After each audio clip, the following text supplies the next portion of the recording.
Okay, so when you're on the second half of week 5 and you're going to be collecting some data from YouTube, you're just going to click this link and it's going to take you to a page that has quite a few options for different um, cars that you can choose. So, Corvette, BMW, Lamborghini, so on. And you open up one of them. I want you to choose two cars.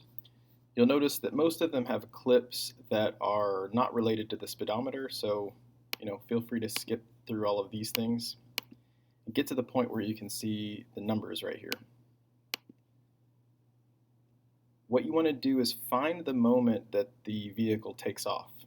So right here, I'm going to press play. We can see the car takes off right there. So I'm looking here at the time, it's about 33 seconds, maybe 32. So you can kind of estimate it might be 32.5, or really you could say 33. Either way, I think we're going to get a pretty good answer. So when you go on your document, your first car, you might want to label this, this one's a Lamborghini. It says it right here. You might want to label your car that, but if you just want to call it car 1 and car 2, that's fine for the purpose of the assignment. And we would just write, 33 seconds. And then we would go to the car 2 and do the same thing.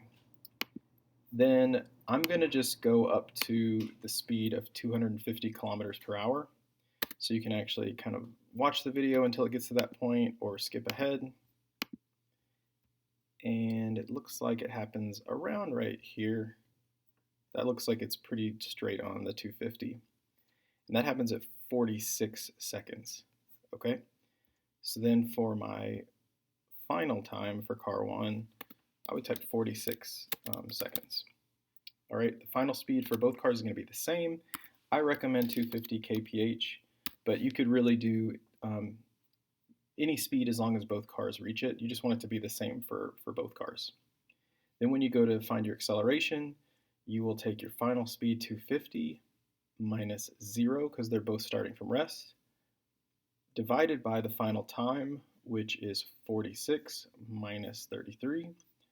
And make sure you notice these parentheses here. You need to subtract before you divide. So subtract these two, and then divide what you get from those results. And that will give you your accelerations. Once you have these two accelerations, you're in good shape. We're going to take this data and use it next week in our car race sketch. Okay, so just do two cars, put your data in this document, do your acceleration calculation, then you'll be all set for next week.